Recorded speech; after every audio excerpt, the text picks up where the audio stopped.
Olá, amigos. O portal DBO tem a satisfação de receber uma figura bastante conhecida no agronegócio, o engenheiro agrônomo Jeffrey Abrahams, que é americano, é brasileiro naturalizado há muitos anos.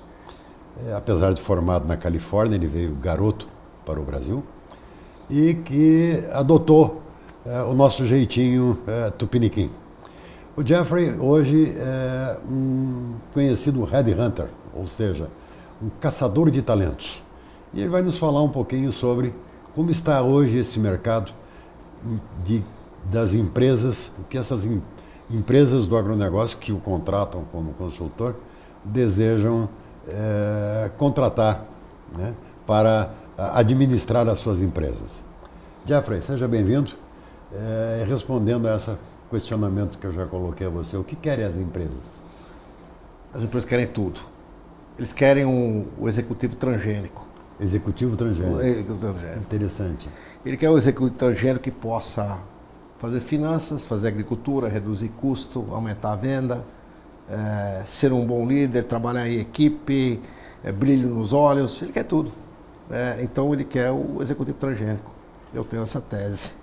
Ou seja, a teoria e a prática que vinha tendo validade nos últimos anos de especialização, isso morreu ou o sujeito tem que ser um especialista e também um generalista? Eu acho que ele tem que ter as duas coisas. Hoje, cada vez mais na agricultura está se tornando uma atividade empresarial e de negócio, de business. Então hoje você tem que produzir com a maior eficiência e deixar resultado final. Não adianta, vou ter a melhor produção do mundo, eu vou gastar adubo, defensivo, claro, o defensivo tem que ir lá de qualquer jeito, mas você tem que produzir com o melhor custo possível, é um retorno sobre investimento. E gerenciar risco. Hoje, a gestão do risco é uma atividade fundamental, desde dentro da porteira até após a porteira. A atividade logística passa a ser um negócio. Então as empresas hoje, e devido à necessidade de abertura da contabilidade, com investimento de private equities no Brasil, o Brasil está barato, então tem muita empresa aproveitando da consolidação de alguns setores, estão ativos no mercado buscando profissionais. E com a exigência de um profissional com um perfil um pouco diferente, um profissional que está mais voltado ou tem apreço ao risco, de ganhar mais lá na frente e sacrificar o curto prazo. O ganho de hoje. Então eu diria que a exigência do profissional hoje que tenha o conhecimento técnico do agronegócio, seja ela na atividade de produção agrícola de grãos ou na própria atividade agropecuária. Então a exigência hoje é de gestores, idealmente se a pessoa tem a base agronômica ou veterinária ou de nutrição animal ou de zootecnia, é um tremendo de um ativo.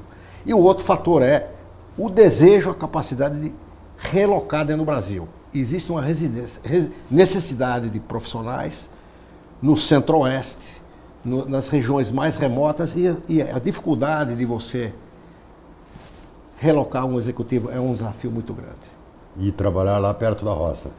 Trabalhar na roça e ter a capacidade de viajar. Ele tem que andar, obviamente que eu sempre falo, ele tem que saber andar na 163 e saber navegar na Paulista nos bancos também. Então, eu acho que se busca um profissional polivalente nesse aspecto. E que características pessoais você colocaria nos candidatos a esses postos hoje? Eu diria o seguinte, acho que a primeira coisa é estar com a visão de negócios. Eu acho que existe uma tremenda de uma oportunidade para profissionais que saibam trabalhar com, eu diria, as empresas em profissionalização, na fase de profissionalização. Então, saber trabalhar com o dono, saber ter essa flexibilidade, competências adicionais que possam se adaptar às idiosincrasias dos donos, os grandes pioneiros que precisam se profissionalizar, precisam de uma certa ajuda, mas às vezes o profissional não consegue se adaptar à psicologia do ambiente destes pioneiros que precisam se profissionalizar. Então, além de ser uma técnica, uma arte. Então, não apenas transgênico, mas camaleônico também. Camaleônico também. Realmente, e eu diria uma coisa a mais, é o seguinte, quem trabalha no agronegócio, ele tem que ter energia, levantar cedo, ele tem que viajar muito, ele tem que ter paciência de, às vezes, atraso de voos, conexão de voos, né? E você tem que rodar muito, independente da profissão, né? Você tem que andar muito. Então tem que ter uma energia, um tônus vitalis, eu diria acima da média. É um mercado bem remunerado, Jeffrey? Hoje em dia, eu diria que o agronegócio é uma das áreas que, dependendo da posição, é um mercado bem remunerado, em alguns casos acima da média. Acima da média. Porque hoje, talvez hoje, um dos poucos mercados que está contratando é o agronegócio, né? Então, apesar da crise que nós estamos atravessando, o agronegócio é uma ilha, como sempre foi, em relação ao PIB, mas é uma ilha de crescimento e necessidade por profissionais. Você acredita que continue esse eu acho crescimento? Eu acho que vai continuar sempre, por causa... Mexe com alimento? Mexe com alimento, a segurança alimentar, o grande mercado de consumo brasileiro, a questão da necessidade de proteína em todas as partes do mundo. O Brasil tem, e acho que o Brasil vai passar por uma fase também de agregar valor aos produtos, às commodities e a outros tipos de produtos que o Brasil tem na área de fruticultura, uma série de áreas que o Brasil tem um potencial tremendo, inexplorado. Então eu acho que ela vai continuar, acho que ela dificilmente vai parar nos próximos 20, 30 anos. Que profissões têm sido mais preferidas pelas empresas na contratação? Tipo de faculdade, economia, administração, enfim. Eu acho... E que atributos adicionais? É língua, é informática? Que especializações mais os profissionais devem ter hoje? Eu acho que, que o mercado representa, traz para a gente, eu diria que nesta fase, nesses últimos 2 anos, as profissões que estão mais em demanda é o financeiro, o controle, a contabilidade, gestão de risco, sem dúvida sempre as áreas de comerciais e marketing, obviamente dentro da área de produção a área de produção agrícola e como back-office os financeiros. Existem as profissões que eu chamo de migratórias, né? Que é TI, recursos humanos, começa a se ter uma necessidade de recurso humano voltado para o negócio. O recurso humano, não o departamento pessoal, mas o recurso humano que está ligado à estratégia da empresa. Então, um recurso humano que tenha tido experiência dentro do setor, com uma visão de negócio, ele é bem valorizado. Então, essas profissões, se eu tivesse que resumir, marketing e vendas, finanças, recursos humanos e produção. Produção, às vezes, de industrial. Essas seriam as mais... a FESAP, a empresa da qual você é CEO, onde mais vocês procuram esses talentos? Nas faculdades, no mercado? Eu não sou CEO, sou um dos sócios numa holding e eu cuido do pilar do agronegócio a nível Brasil. Então, nossas buscas, nós temos uma atividade que é de contratação do topo. Eu não gosto de falar alta gerência, os líderes da média gerência. Nós temos a área de consultoria, porque hoje cada vez mais essa área que a gente chama de aquisição de talento e gestão de talento estão cada vez mais juntos. Então nós temos uma área de advisory dentro desse pacote para a gente poder focar nas empresas familiares. Nós estamos nos especializando nessa área de empresa familiar ou na área de profissionalização, com assessment das equipes, com a ajuda na gestão da estudos salariais e a questão também no aspecto de governança. Então, seria mais ou menos por aí.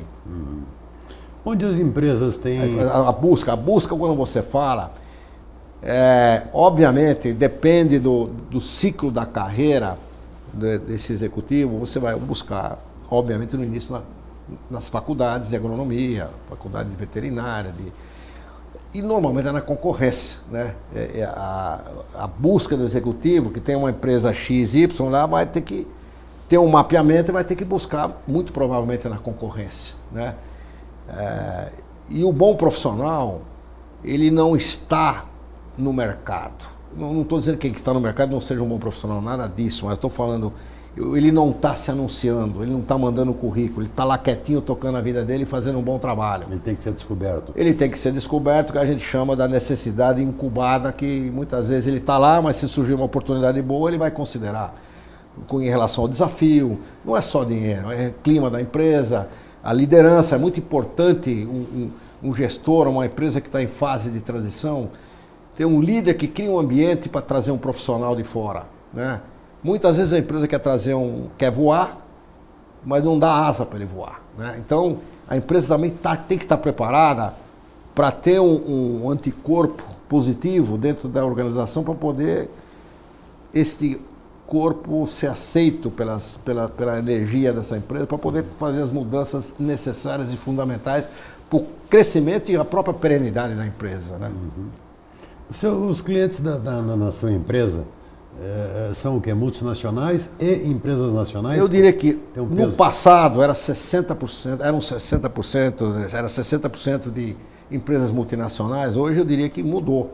Hoje grande parte dos nossos clientes são, eu chutaria 65% mais ou menos o número que a gente tinha, de empresas nacionais. Familiares que estão se profissionalizando. E está entrando recentemente muitas empresas médias do exterior e muitas private equities vindo trabalhar na consolidação de alguns setores no Brasil que ainda tem espaço.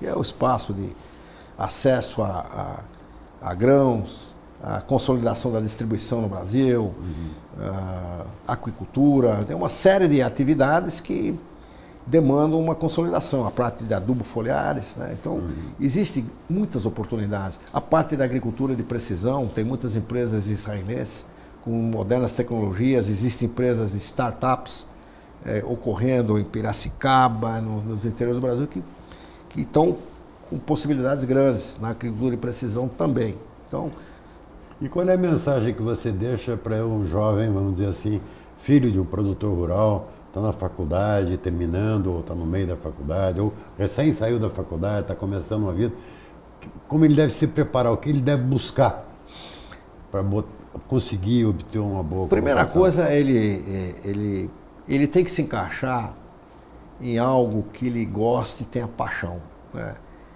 Quando você tem paixão por algo, você vai se dedicar àquilo com naturalidade, não vai ser uma questão forçada. Então, acho que a primeira coisa, esse jovem se descobrir um pouco a sua vocação. E nisso ele será um especialista?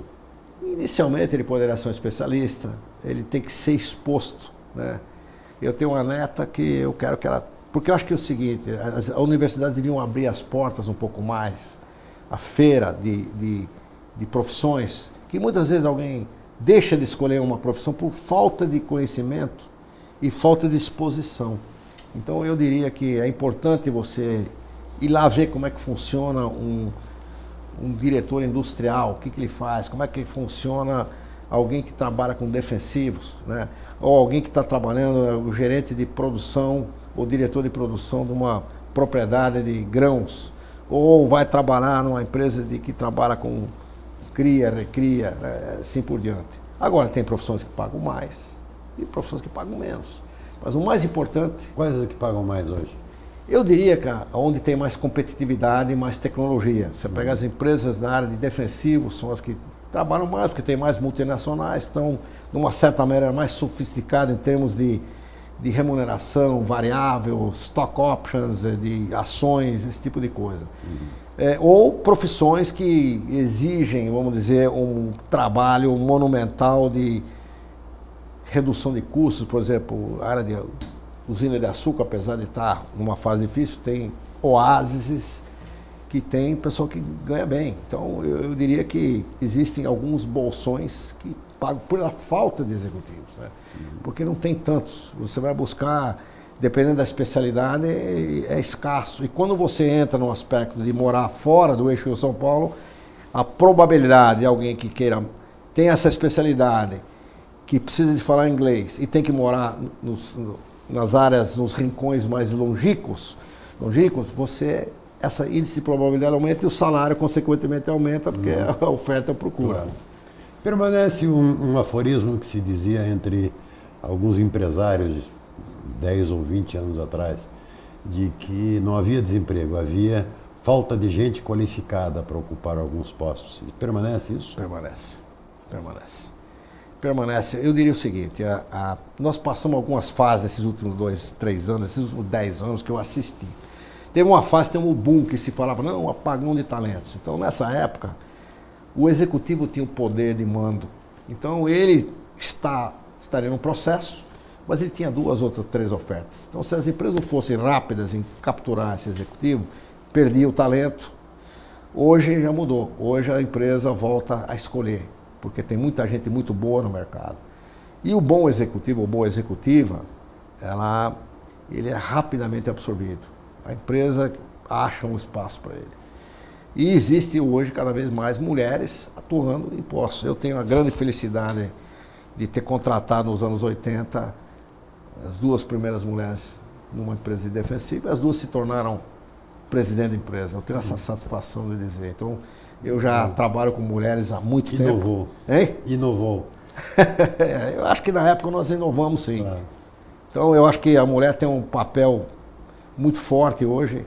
Claro, você tem a limitação de viagem, mulher que tem filho pequeno, esse tipo de atividade, mas as mulheres acabam criando um ambiente que eu chamo assim de menos poder, mais harmonia e uma certa leveza que ela traz para o ambiente, né? De trabalho. Claro, no passado existia uma residência, que queira ou não queira, os países latino-americanos são machistas, não adianta, isso é uma realidade. Claro.